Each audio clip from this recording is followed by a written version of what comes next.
So today we have a 2011 Toyota RAV4. This is this body style. It is pretty common. I think it's 2011 through 2015. I will double check and put it in the description of the video. The issue we are having today is I was driving this, go pick up some tools, look down, battery lights on, power steering lights on, lights are all flickering. Power steering went out, went to go pull over, went to go check the belt, make sure it's attached to the alternator, still all good. Had to limp it home, foot on the brake and on the gas at the same time, kind of like trying to do a burnout the whole way home. Then all the lights came on, got home, got to some tools, checked my voltage on the battery. It's at 8 volts. I popped the cover off the alternator hot, and I checked that to a separate ground, to a chassis ground, and it's 8 volts as well. So my suspicion would definitely be alternator on this. This car has 97,000 miles on it. I've taken it to Florida 3 times from Ohio, so there's been, it's been driven. So almost 100,000 miles on an alternator. It's not too bad. So I'm gonna pull it out. We're gonna bench test it, and we're gonna see what the actual problem is. So I will give you a little better idea of what's going on. The first thing I did is disconnect the negative battery. We got a 14 millimeter on the tensioner. We forced the tensioner this way towards the rear of the car, and that loosened up the tension for the belt. I'm hoping not to really mess with that too much. At 100K, I plan on replacing the belt. I'm gonna order out the pulley kit as well, but I don't have that ready right now, and I need to put the alternator on. So if you guys have all the free time in the world, don't really need this car as soon as possible, then I would definitely recommend getting the belt and pulley kit as well. If it's higher mileage and you haven't already done it, you might as well get that out of the way. And sorry, just snapping this together right now. Next thing we're gonna start doing is we're gonna start taking these clamps off, which are all 10 millimeter. So next to the clamps to hold the wire harness on. Get that out of the way. I'm gonna disconnect the hot. Make sure you disconnect the hot from the battery, or disconnect the ground completely, making sure it's not ground on the battery so you don't get any sparks. And then we're going to be going for the rest of the bolts holding on the alternator. So that one right there, and then there should be another one down there. So I'll let you guys know what size it is and what I needed to do. I know I skipped around a little bit here, but this was a 14 millimeter long.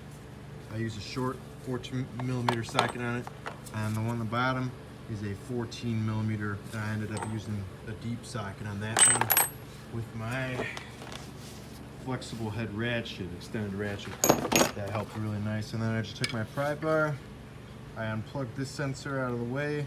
I kind of got this wire harness out of the way. In case you guys didn't follow, I also unplugged down here. There's a plug.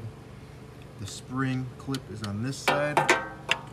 Disconnect that real quick, and then gently use a pry bar and pull up against this.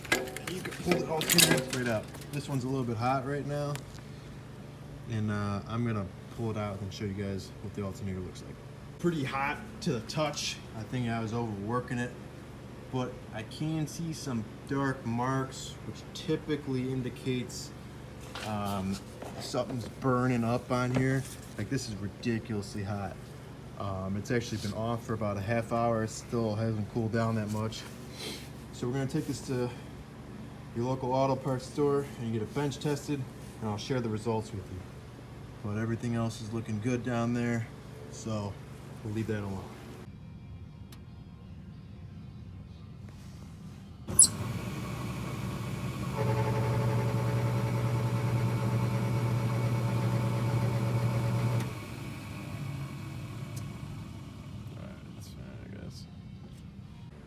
So you guys saw it failed all of the tests.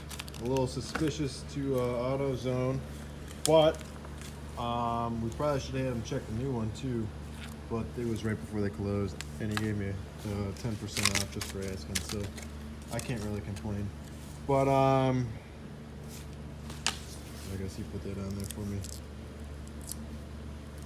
So we're gonna go ahead and install the new one, and this I did make sure it matched up correctly, so we're gonna be all good to go. So let's go ahead and install it, and while we're at it, we might as well make sure all our pulleys spin freely, even though we're going to replace this soon. Everything's nice and tight. Stick your hand deep down in there, check the AC compressor. I believe that's the water pump right there.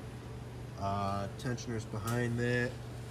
And I think that might be everything that's on here, aside from the crank, but we're not really too worried about the drive pulley right now. So upon reinstallation, we got the top bolt in, we got the bottom bolt in, nice and snugged up, both the 14s. I plugged this connector back in. I think that's probably a oil pressure sensor, I'm guessing, maybe coolant pressure sensor, coolant temperature rather. We're gonna leave this out of the way a little bit. We can actually find that bracket without too much worry. What we're doing now is we're reinstalling the belt, and this is also a 14mm at the tensioner, and we are forcing that tensioner to go this way. So the top is going back to the rear of the car, like I was saying, and this is actually kind of nice because there's not a lot of room.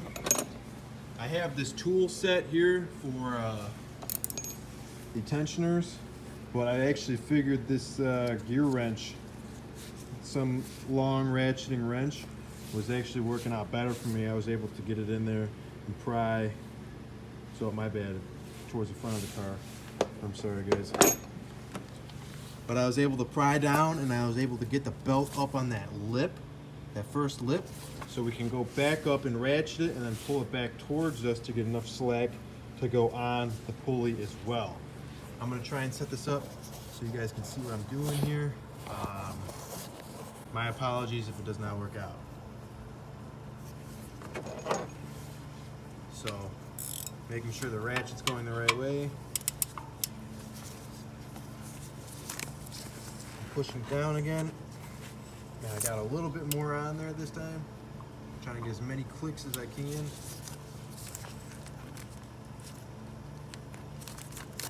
Sorry, I'm moving the coolant bottle. There we go. Now we are on.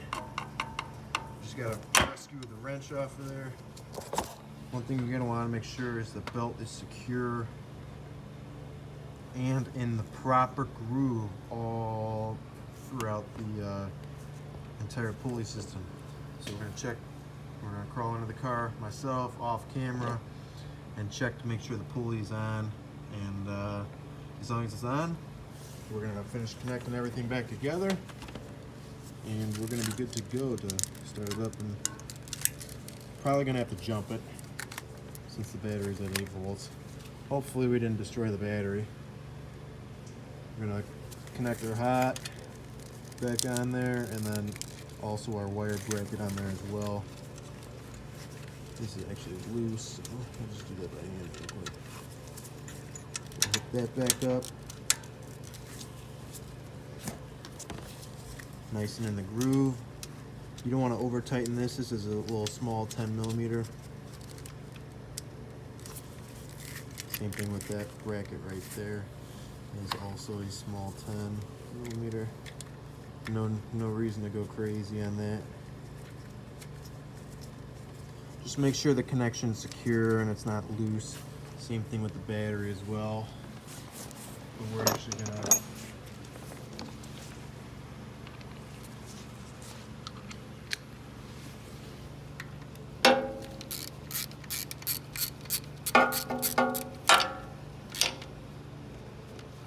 nice and tight. Battery's disconnected, making sure we're not touching anything hot anyway.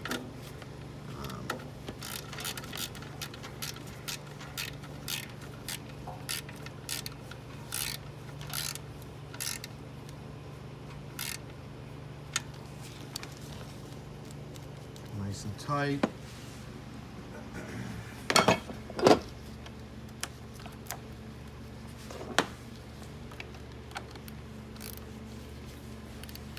Sorry guys, I'm doing this one-handed.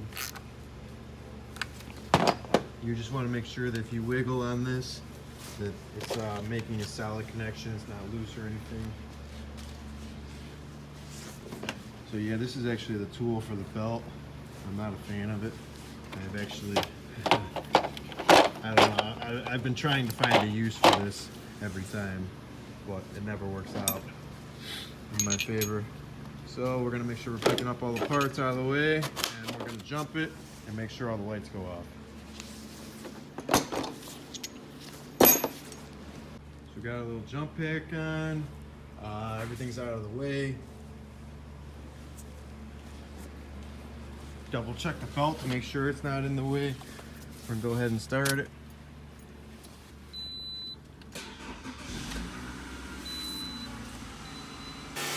We'll turn this off.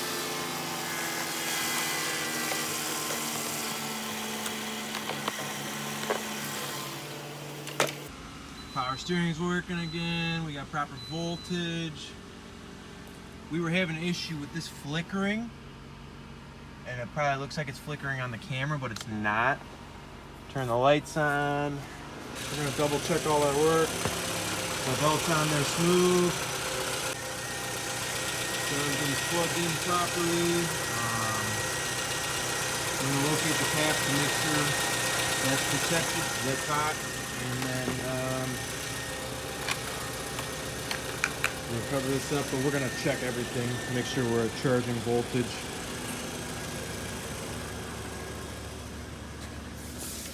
Double check again. No battery light. It looks like it's flickering on the camera, but I promise you it's not. So when I put the hot on the battery, we're at 14.01 volts. So our problem is fixed. We're gonna go on a quick test drive and double check everything, of course. But thank you guys for watching. That was our super fast install of the alternator on a 2011 Toyota RAV4. Thanks for watching, guys.